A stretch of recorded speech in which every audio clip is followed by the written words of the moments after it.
Hey, what's up you guys? Yes, I'm back here again for another review for you all, and it is of Fantastic Beasts: The Crimes of Grindelwald, or Grindelwald, or whatever they say. I don't know, that's how they spell it. But anyway guys, my intro is kind of inspired by Grindelwald in the opening scene and how he just kind of bolted into windows, and it was just really funny, and it made me laugh because I'm like, what the fudge cake is this? But anyway guys, I have so much to say about this film because it's going to be quite a controversial type film, so it might be a very long review, it might be a very short review, so let's get on with the video. So my expectations going into this film were very low because I absolutely detested the first one. So I thought, going into this film, they kind of like, with the trailers, you got Jude Law as Dumbledore, so I was kind of like, okay, I'll give it a chance. I really hated the first one, but I'll give this a chance. Let's go on to some positives. So the first one is Jude Law as Dumbledore. I absolutely adored him as a Dumbledore. He looks incredibly attractive in a waistcoat, may I add, and his voice is very attractive. But apart from that, I feel like he conveyed so much of Dumbledore's emotion, especially when it was the Grindelwald scene with the mirror. I feel like you saw every single sort of like sensitivity about him and the longing he has and sort of the conflicting views that he has, but also you kind of saw like the kind of, yeah, you ain't got nothing on me type Dumbledore, where he's very cunning and he knows what he's doing and he's getting away with it very well. So I kind of liked how Jude Law still kept that kind of depth to Dumbledore, and I kind of just, he was my standout, and I was so happy to see him, and I wanted him to be so good because I was longing for him in the first one, but now I had him and he's incredible, and I can't wait to see more of Jude Law. So my negatives about this film is, there's going to be quite a lot, is that there's almost too much going on. This is like a big issue with this, and many of my issues with this film is going to stem from there being way too much. There's too many characters, too many side plots, and sort of the thing that was kind of annoying me the most was character development. Now, many characters, it's kind of a bit like Avengers Infinity War. There's going to be a lot of Captain Americas that are just there, and it's like, hey, he's just got a new beard, you know? It's like, look, it's Captain America with a beard this time, and that's all the development he gets. And this is kind of the same. Now, one noticeably is Newt Scamander. I do think he was kind of pushed aside, and he's our leading character. He's the one that helps us get into this world. At the start of the film, it is Newt Scamander a little bit more, but then as soon as we go into Paris, we have way too much going on. There's a lot more characters who need development, who are just there and then they go.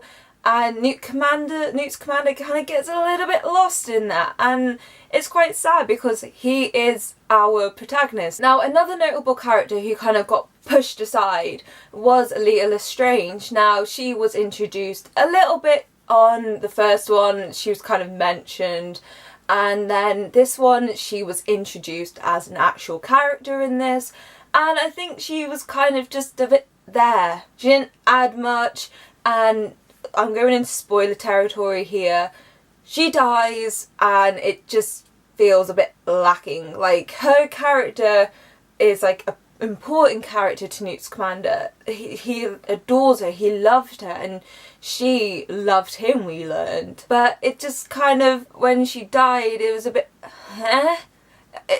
it wasn't emotional enough as it needed to be. It was kind of like, I love you, I'm dead. And then the guys kind of were like, oh, well, let's go and kill some other stuff. You know, it just kind of seemed pointless, her dying. I didn't see any repercussions from it. She was kind of used a little bit more to help with the fan service, because it's her that kind of transports us into Newt Scamander in Hogwarts, and you see Leta Lestrange and Newt and how they met each other through Hogwarts, and I feel like she was just kind of like a way to get to Hogwarts. So with that, with the fan service, that again was an issue. Now, I'm going to be sounding a little bit hypocritical here because I did say in the first one it was lacking sort of like the Dumbledore and the links to Harry Potter, but this one it kind of was a bit like, hey, we didn't do it so much in the first one, so now we're going to bombard you with a lot of Hogwarts and a lot of like references. And in some ways it was good because like you got to see Dumbledore, you got to see Hogwarts, but it kind of was a bit like, this movie is terrible, so if you cram a lot of stuff in that makes you nostalgic for Harry Potter, you'll just forget about how bad this movie is. The first time you see Hogwarts, like, it's meant to be like a brilliant moment, and I'm like, don't get me wrong, I was a bit like, oh yay, Hogwarts. But they kind of played the music, and it just seemed so pandering. I suppose, like, for hardcore fans, if they pick up on the slightest thing, it's like, hello, I am, like, God, I know everything about Harry Potter. For them it might be paid off, but for me it just kind of seemed a little bit kind of pushed in at times, just to kind of go, remember Harry Potter. So I have not used this phrase since describing the prequels, but the same issue I had with the Star Wars prequels is the same issue I had with this film. It is a CGI cringe fest. There's so much CGI in this film and it's just distracting and it's horrible to look at. But I feel like they're just kind of justifying how much of like a budget they had. It's like, oh yeah, we've got like a 100 million budget. Let's put in some CGI cat and the cats that guard the Ministry of Magic. Oh my god, they looked horrible with their big blue eyes and these black... Oh, they looked so false. And don't get me wrong, I know with technology it's difficult to make them look realistic. I know, and with Fantastic Beasts, you've got to make them more fantastic, so they're gonna be CGI. You can't just have a dog in there and call it a Fantastic Beast, even though my dog is a Fantastic Beast. I love her. It's like, the charm of Harry Potter was that it was so simplistic. It didn't rely heavily on visual effects. Like, obviously towards the end it had a bigger budget and they had to do a little bit more of a grand thing with it because it was like the big spectacle at the end. But Harry Potter was still so simplistic and it added to its charm. It wasn't trying to be a big blockbuster hit. But with this, the Fantastic Beasts seemed to just kind of go, boom, boom, boom, boom, boom, look at this monster, look at this monster, look at this monster, look at this CGI, look at this spectacle. I was watching it and some of the scenes looked horrible and Newt Scamander is on this like Chinese dragon type cat thing. I don't know the names. I'm terrible. I'm a fake fan. I know, fight me. But he's on this and it looks so CGI. It looks horrible and it's just... Ooh, I just didn't like it.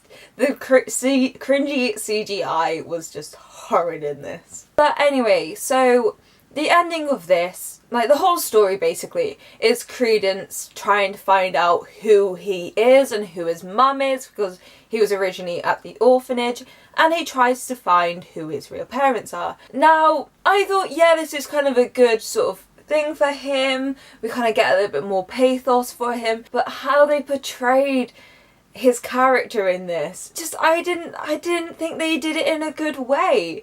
And then they kind of go at the end, you're not in a Lestrange family. You know who you are? You're a Dumbledore. Now, I thought, actually, my one good thing about this, when I was watching this, I didn't see this coming. I was like, okay, fair enough. I'll give you that one movie, you know. You get 1 point, kind of thing. But my friend predicted it. She was like, oh no, I knew. And I kind of knew towards the end, just before he revealed it with the Phoenix, I kind of was like, oh, okay, you're talking about Phoenixes here. I'm kind of beginning to link the two here. But I didn't see it coming, so I was kind of like, oh, well, this is quite a nice twist. Okay, I want to see where it goes in number 3. But I watched Screen Junkie's review on this, a spoiler review, and they were talking about this, and I highly recommend you go watch it. It doesn't make sense! Go watch the Screen Junkies video. They will explain it so much better than me. But I was watching it and I'm going, yeah, it doesn't make sense. I think they're kind of just doing it for the sake of doing it. It's like, oh, there's a big twist sort of thing. I just kind of thought oh, after I watched them talking about it, I was like, oh, it's not actually that good. Like, the twist itself, when you find out, it's like, oh, okay, I was quite shocked. But then I'm kind of going, what's the point of the rest of the movie? Because we wasted so much time on Little Lestrange and her telling us how, like, I don't know, she swapped her brother, and it just kind of was a bit like, I don't understand why we had to spend so much time on this. Like, I know it's like the whole mystery factor, but it was almost like there's too many stories going on in this, and are some of them really necessary? The answer is no. So kind of like probably the biggest issue I have is that it wasn't a compelling story. There's a lot of things that were switched around. Goldie, I could go into deeper stuff with Goldie, but all of a sudden she kind of just goes, yeah, I'm gonna follow Grindelwald, and it's kind of a bit like, huh? Like, I know you're kind of like the sweet ditzy kind of girl in the first one, but I still thought you had some common sense not to go and follow him. Characters were just tagged on. There was so much going on in this movie that it was confusing, it didn't make sense. There's a lot of characters that actually do seem to have quite compelling stories that I was like, oh, I kind of want to know more about them, but didn't. So some of the characters, they could have kind of saved, maybe, like, showed them in this, but not gone into so much detail, and then kind of saved most of it for the third film, because Little Lestrange, there's so much you could have gone with, and they killed her off and gave her really no emotional arc. It all didn't seem to fit right. It all didn't kind of compelling enough. I was very bored in this. Like, there are some fun bits. I don't want to hate this and hate this and hate this, which I feel like I'm doing.